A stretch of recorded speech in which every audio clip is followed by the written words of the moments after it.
Hello students, welcome to my channel Epsilon. Myself is Shikha Tyagi. In last video हमने electric field intensity on axial discuss किया था और वो board में काफी इंपॉर्टेंट टॉपिक था. That is a part of the NCERT chapter 1 electric field intensity and charge. जो आज हम बच्चे डिस्कस करने वाले हैं वो electric field intensity on equatorial of dipole है. ये भी आपके चैप्टर 1 का पार्ट है एनसीईआरटी के और it is very most important for 3 marks question. Okay बच्चों, और it is a part of drive. Let's start the topic. इसके लिए सबसे इम्पोर्टेंट बच्चे इसका डायग्राम है. अगर आपको डायग्राम क्लियर होता है तो आप ड्राइव बड़े आराम से कर लेंगे.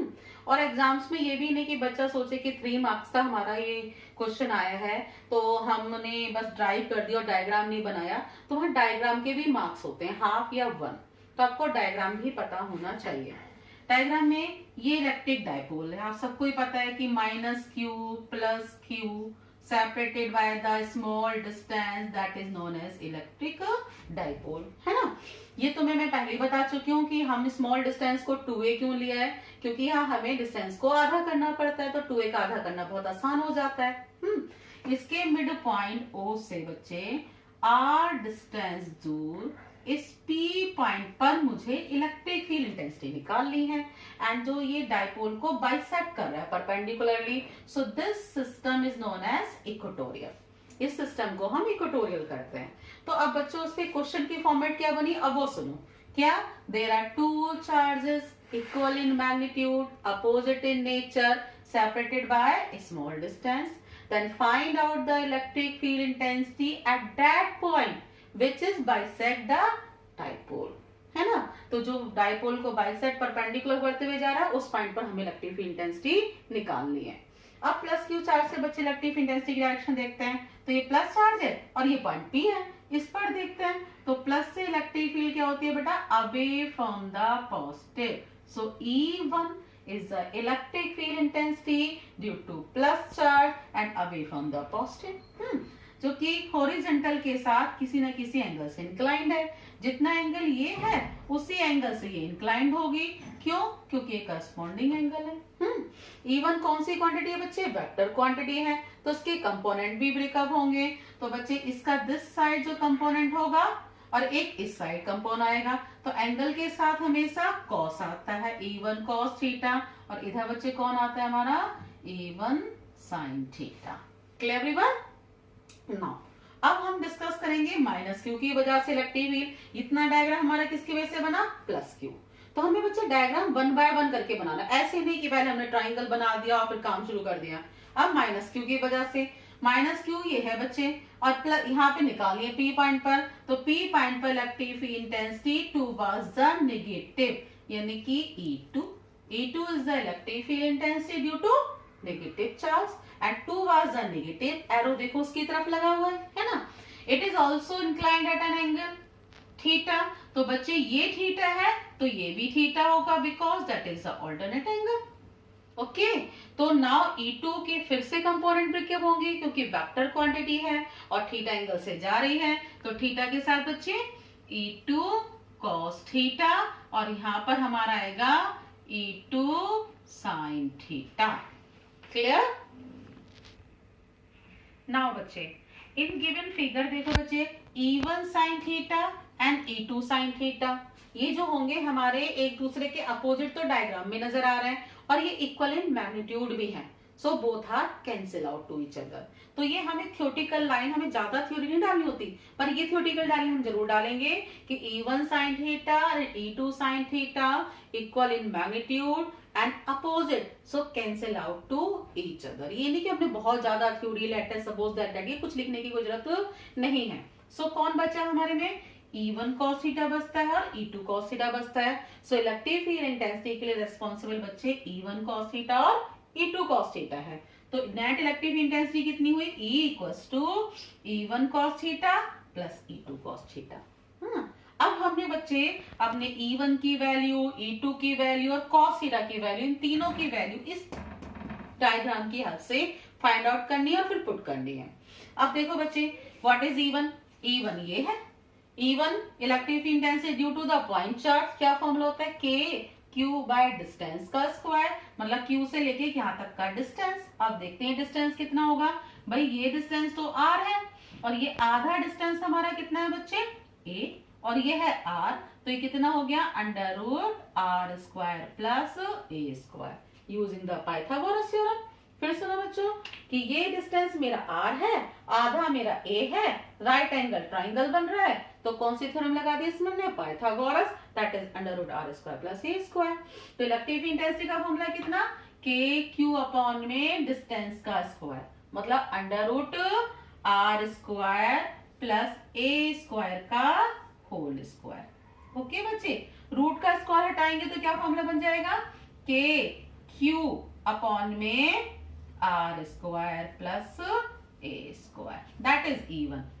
अब यहाँ मैंने E2 को भी लिख रखा है, तो देखो E2 कितना होगा, सेम E2 यहां से होगा KQ अपॉन डिस्टेंस का स्क्वायर, यानी कि ये डिस्टेंस भी देखो बच्चे, ये R है और ये मेरा A है, ये R और ये A, तो पाइथागोरस लगाऊंगी तो यहाँ पे भी कितना आ जाएगा, under root R square plus A square. So E1 और E2 के मैग्नीट्यूड आपस में इक्वल है।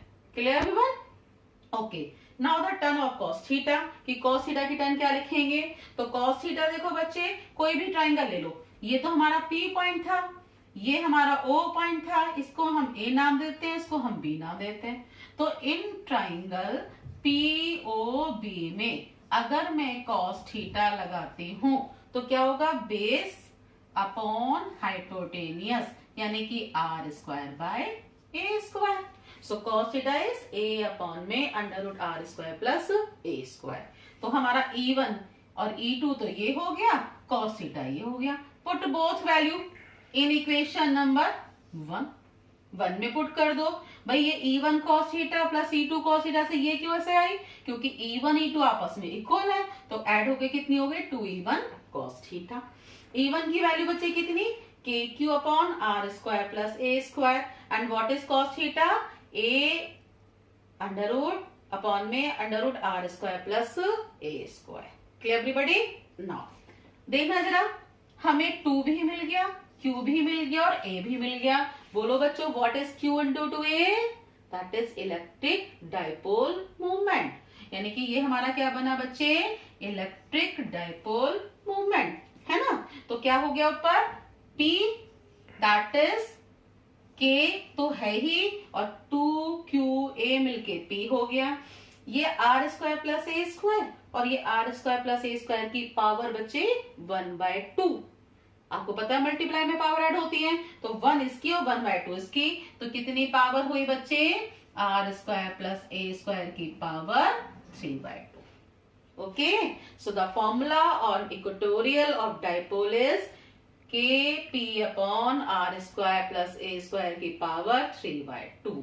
नाउ द टर्म्स क्या, अब बच्चे ये बात आती है कि if R is very very greater than A, अगर R बहुत बड़ा है तो हम A को नेग्लेक्ट कर देंगे। जैसे तुम्हें मैंने लास्ट लेक्चर में भी डिस्कस किया था कि R अगर 1 centimetre 2 centimetre A in few millimetres हो तो नेग्लेक्ट कर देंगे।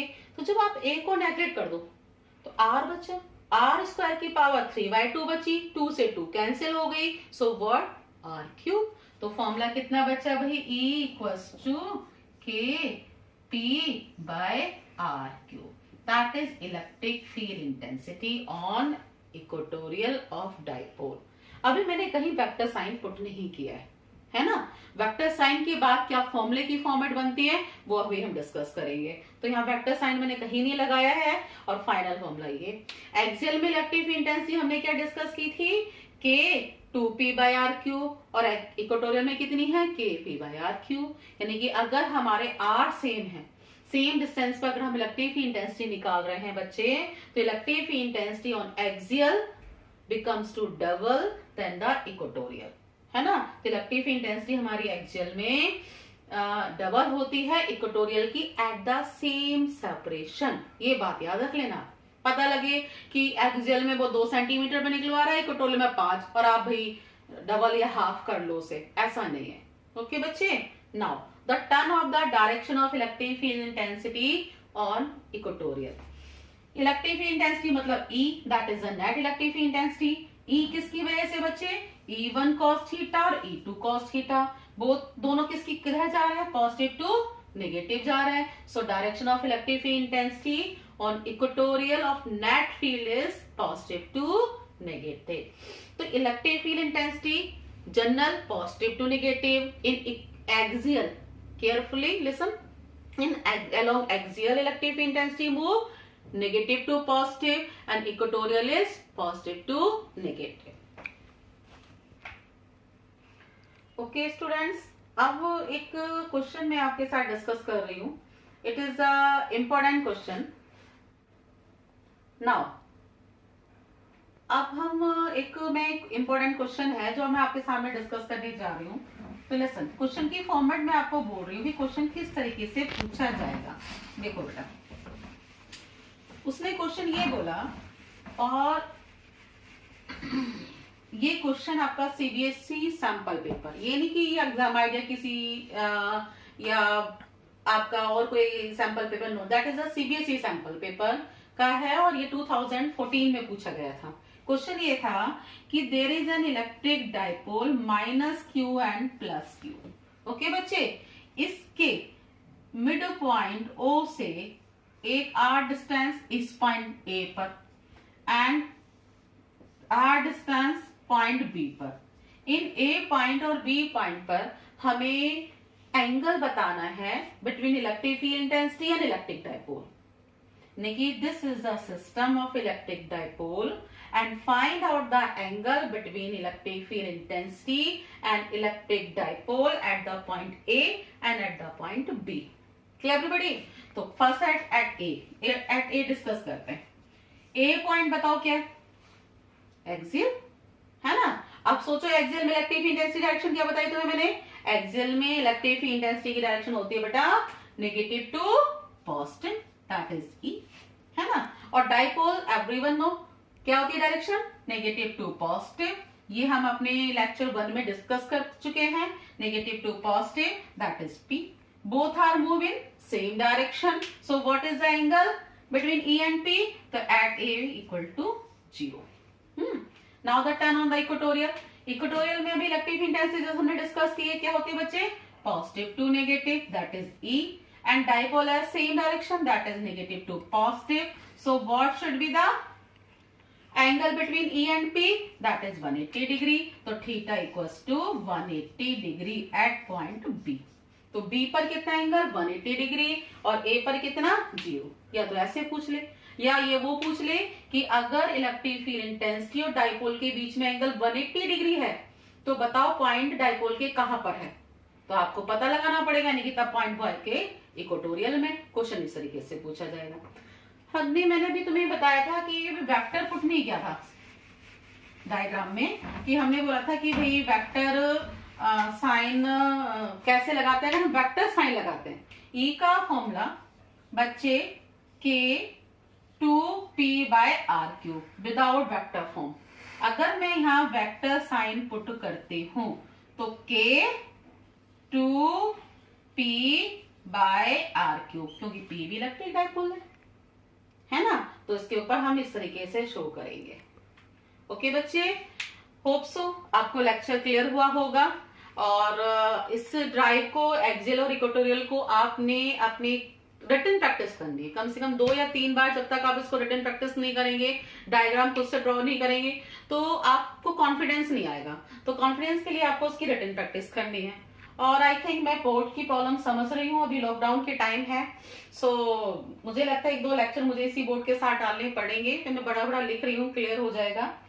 एंड मेरा वीडियो अगर आपको पसंद आए हो तो उसे लाइक और सब्सक्राइब करें और शेयर भी कर सकते हैं आप, आपको लगता है. और इवन आपको कोई डाउट लगता है या आपको कोई ऐसा लगता है कि मैम मुझे ये समझाए या ऐसा कुछ करें, तो आप कमेंट बॉक्स में भी डाल सकते हैं. Okay, thank you.